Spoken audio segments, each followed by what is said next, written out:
E aí, estudantes de plantão, se você não me conhece, eu sou o Fernando Shows, professor seu de filosofia aqui do Sai Digital. E eu tô aqui para apresentar algo totalmente novo para você que você vai curtir muito.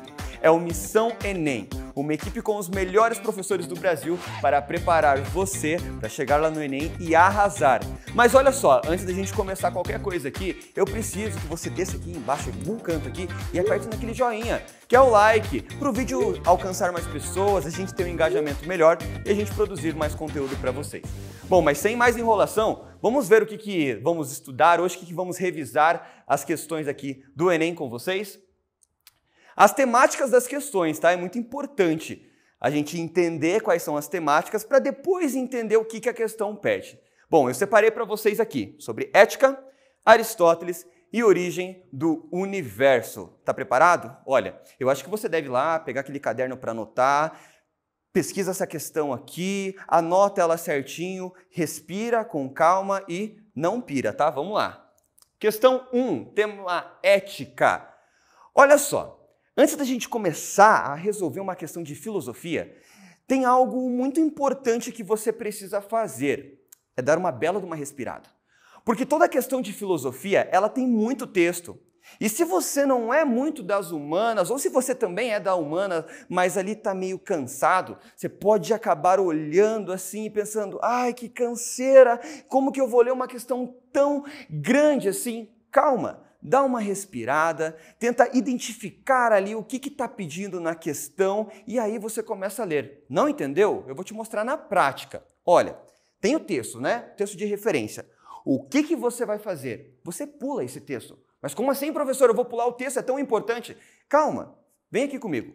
Você pula e você vai ler o que a questão está pedindo para você. Para aí, quando você for ler o texto, você já sabe o que você deve procurar. Fica bem mais fácil. Quando você vai ler e você não sabe o que você tem que encontrar, fica bem mais difícil. Então, venha no enunciado, leia o comando da questão e depois vai ler o texto de referência. Deu para entender? Ó, vamos ver isso na prática. O texto, ao invocar a dimensão histórica do processo de formação da ética na sociedade contemporânea, ressalta. Você não sabe ainda do que está falando. Então agora a gente volta e aí a gente lê o texto já com a ideia do comando da questão. Gostou dessa dica? Então, ó, vem cá.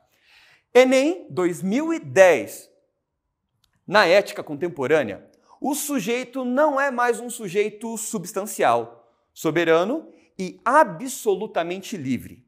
Ele é simultaneamente os dois, na medida em que é um sujeito histórico-social. Assim, a ética adquire um dimensionamento político, uma vez que a ação do sujeito não pode ser mais vista e avaliada fora da relação social coletiva.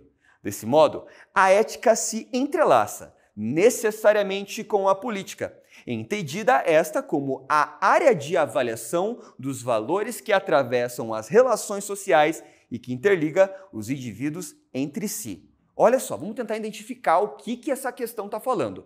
Primeiro, ela está piscando ali para você. Ética. Ética é um dos principais temas da filosofia.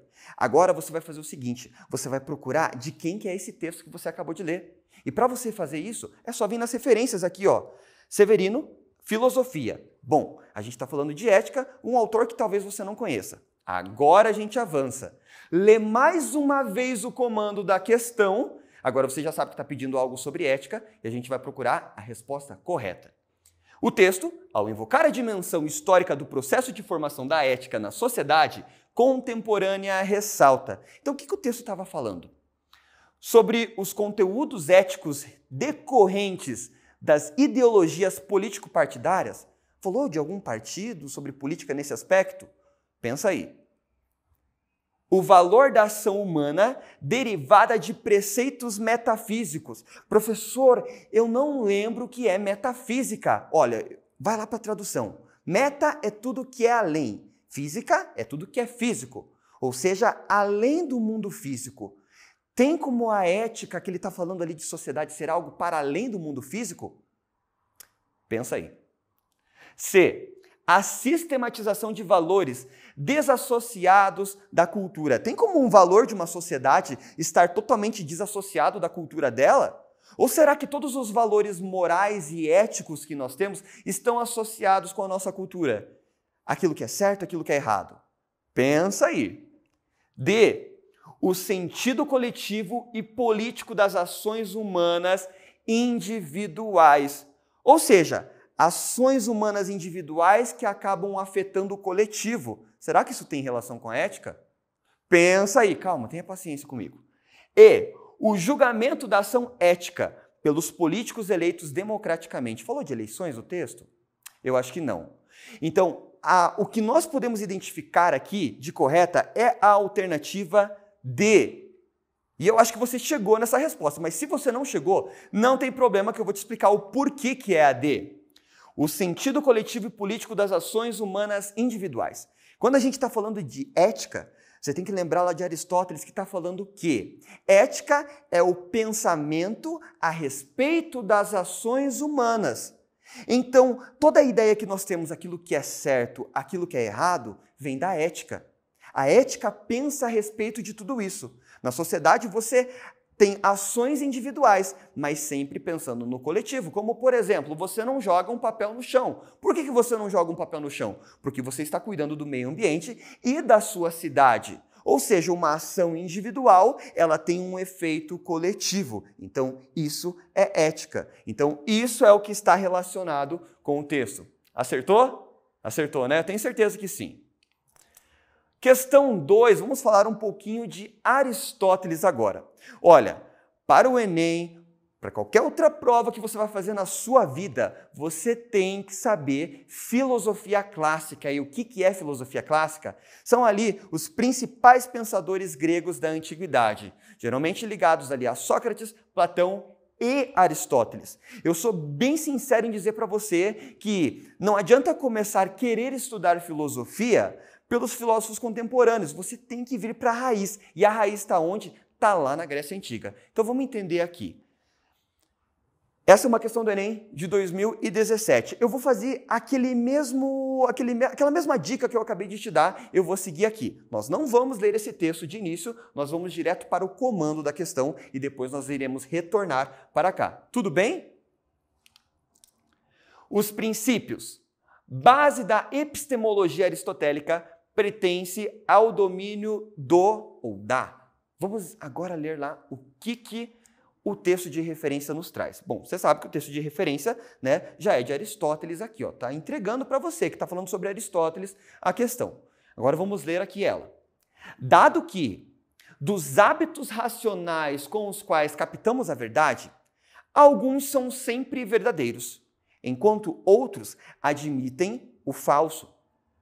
Como a opinião e o cálculo, enquanto o conhecimento científico e a intuição são sempre verdadeiros. Olha, intuição é verdadeira. Guarda essa parte aí que vai funcionar bastante lá para frente.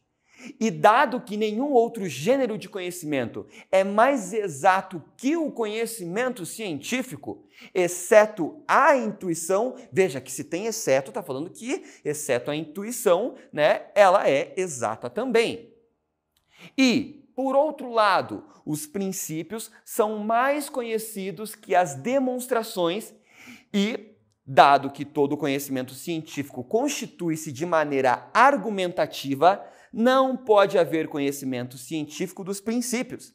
E dado que não pode haver nada mais verdadeiro que o conhecimento científico, exceto a intuição. Veja que o autor está frisando todo momento a intuição. A intuição deve ter por objeto os princípios.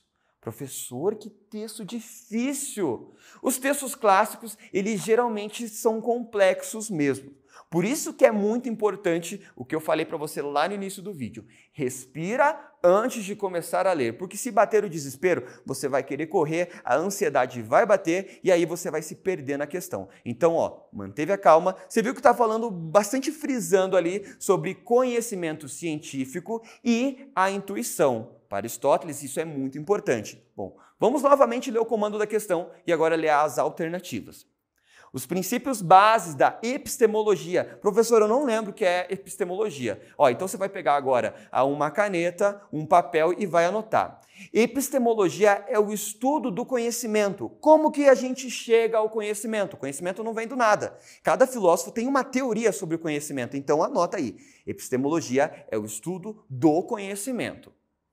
Aristotélica pertence ao domínio do ou da opinião, pois fazem parte da formação da pessoa. Aristóteles valorizou a opinião ali? Não. Ele valorizou o conhecimento científico e a intuição. Então, não pode ser a A. O que você faz? Já risca, já elimina, para depois você não ter confusão. Cálculo, pois são demonstrados por argumento. Cálculo não é demonstrado por argumento. O cálculo é algo científico, né? Ele é algo exato. Conhecimento científico. Olha que está batendo ali na parte da questão, mas calma, respira. Intuição, pois ela é mais exata que o conhecimento científico. Será que é essa? Vamos para a próxima. Prática de hábitos racionais, pois com ela se capta a verdade. Eu sei que você deve estar confuso, você deve estar pensando assim, professor, eu não entendi nada. Vem com calma. Intuição, pois ela é mais exata que o conhecimento científico.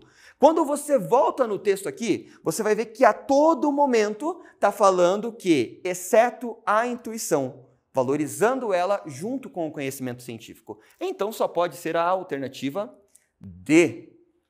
Acertou aí?